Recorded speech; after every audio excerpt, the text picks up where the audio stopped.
Chapitre 7. Le cinquième jour, toujours grâce au mouton, ce secret de la vie du petit prince me fut révélé. Il me demanda avec brusquerie, sans préambule, comme le fruit d'un problème longtemps médité en silence. Un mouton, s'il mange les arbustes, il mange aussi les fleurs. Un mouton mange tout ce qu'il rencontre. Mais même les fleurs qui ont des épines, oui, même les fleurs qui ont des épines. Alors, les épines, à quoi servent-elles? Je ne le savais pas. J'étais alors très occupée à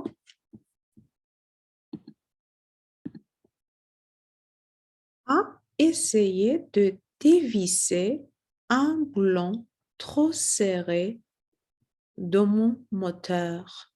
J'étais très soucieux car ma panne commençait de m'apparaître comme très grave et le aboire qui s'épuisait me faisait craindre le pire. Les épines, à quoi servent-elles? Le petit prince ne renonçait jamais à une question une fois qu'il l'avait posée. J'étais irritée par mon blond et je répondis n'importe quoi. Les épines, ça ne sert à rien. C'est de la pure méchanceté de la part des fleurs. Oh, mais après un silence, il me lança avec une sorte de rancune. Je ne te crois pas. Les fleurs sont faibles. Elles sont naïves. Elles se rassurent comme elles peuvent. Elles se croient terribles avec leurs épines. Je ne répondis rien. À cet instant-là, je me disais, si ce boulon résiste encore, je le ferai sauter d'un coup de marteau. Le petit prince dérangea de nouveau mes réflexions. Et tu crois, toi, que les fleurs... mais non, je ne crois rien. J'ai répondu n'importe quoi. Je m'occupe, moi, de choses sérieuses. Il me regarda stupéfait. De choses sérieuses? Il me voyait mon marteau à la main et les doigts noirs de cambouis penchés sur un objet qui lui semblait très laid. Tu parles comme les grandes personnes. Ça me fit un peu honte. Mais, impitoyable, il ajouta, tu confonds, tu mélanges, tu. Il était vraiment très irrité. Il secouait au vent des cheveux tout dorés. Je connais une planète où il y a un monsieur cramoisi. Il n'a jamais respiré une fleur. Il n'a jamais regardé une étoile. Il n'a jamais aimé personne. Il n'a jamais rien fait d'autre que des additions. Et toute la journée, il répète comme toi, je suis un homme sérieux, je suis un homme sérieux. Et ça le fait gonfler d'orgueil. Mais ce n'est pas un homme, c'est un champignon. Un quoi? Un champignon. Le petit prince était maintenant tout pâle de colère. Il y a des millions d'années que les fleurs fabriquent des épines. Il y a des millions d'années que les moutons mangent même les fleurs. Et ce n'est pas sérieux de chercher à comprendre pourquoi elles se donnent tant de mal pour se fabriquer des épines qui ne servent jamais à rien. Ce n'est pas important la guerre des moutons et des fleurs. Ce n'est pas plus sérieux et plus important que les additions d'un gros monsieur rouge. Et si je connais, moi, une fleur unique au monde qui n'existe nulle part sauf dans ma planète et qu'un petit mouton peut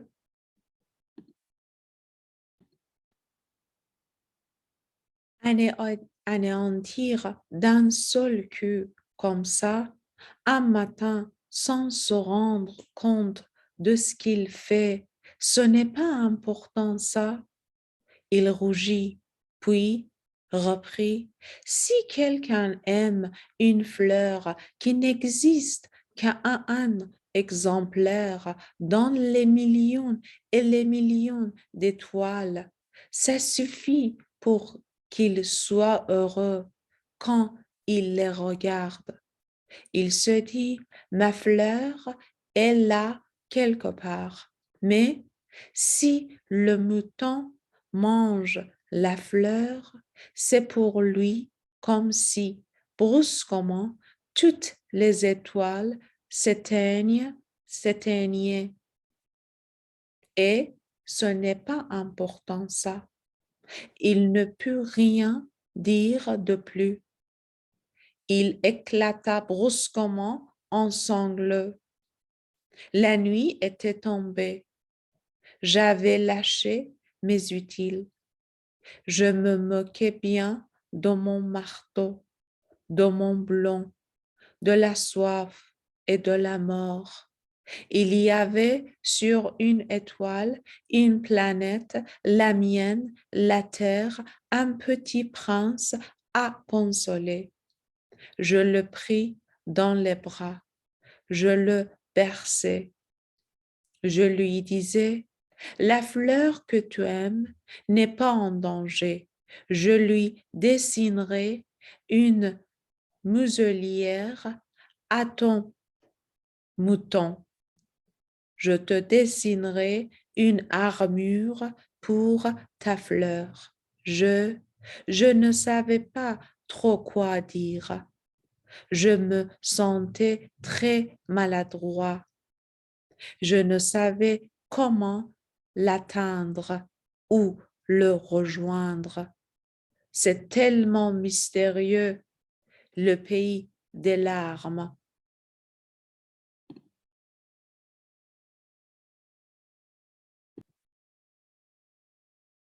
Chapitre 8.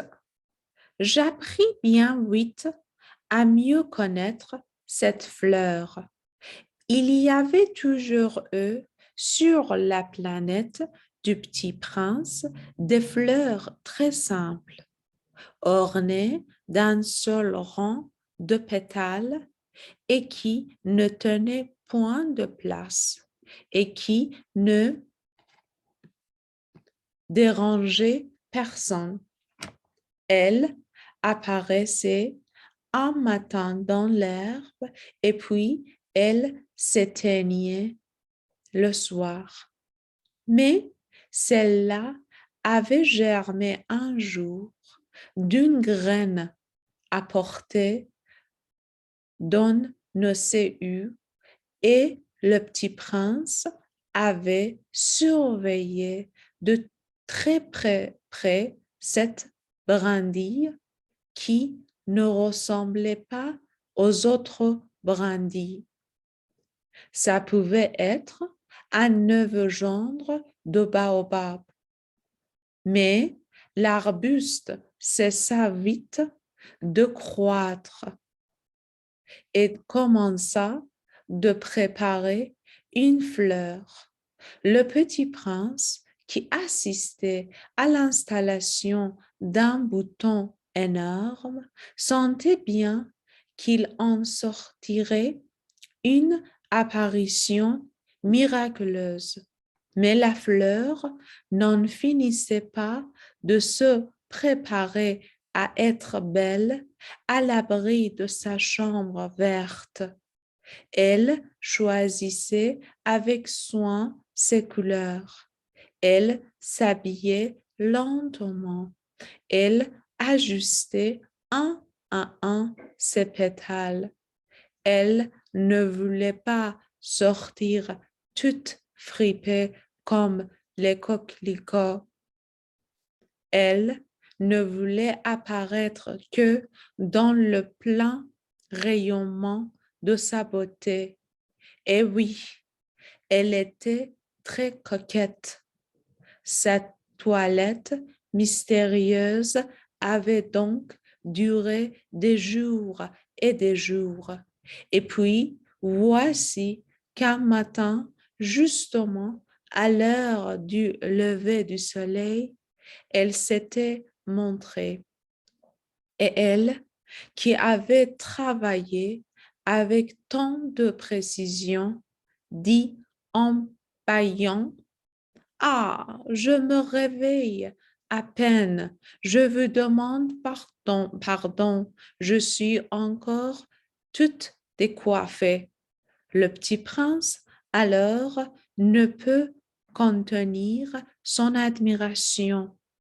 « Que vous êtes belle, n'est-ce pas? » répondit doucement la fleur. « Et je suis née en même temps que le soleil. » Le petit prince devina bien qu'elle n'était pas trop modeste, mais elle était si émouvante.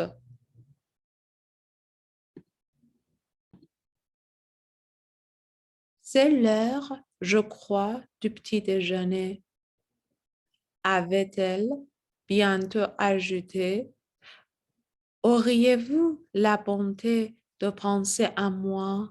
Et le petit prince, tout confus, ayant été chercher un arrosoir d'eau fraîche, avait servi la fleur. Ainsi l'avait-elle bien vite tourmentée par sa vanité un peu ombrageuse. Un jour, par exemple, parlant de ces 4 épines, elle avait dit au petit prince: « Ils peuvent venir, les tigres, avec leurs griffes. » « Il n'y a pas de tigre sur ma planète, » avait objecté le petit prince, et puis les tigres ne mangent pas d'herbe. « Je ne suis pas une herbe, » avait doucement répondu la fleur. « Pardonnez-moi, je ne crains rien des tigres, mais j'ai horreur des courants d'air. » Vous n'auriez pas un paravent horreur des courants d'air? Ce n'est pas de chance. Pour une planète, avait remarqué le petit prince. Cette fleur est bien compliquée. Le soir, vous me mettrez sur globe. Il fait très froid chez vous. C'est mal installé. Là d'où je viens, mais elle s'était interrompue. Elle était venue sous forme de graines. Elle n'avait rien pu connaître des autres mondes. Humiliée de s'être laissée surprendre à préparer un mensonge aussi naïf, elle avait, tu sais, dû 2 ou 3 fois pour mettre le petit prince dans son tort. Cependant, j'allais le chercher, mais vous me parliez. Alors, elle avait forcé sa toux pour lui infliger quand même des remords.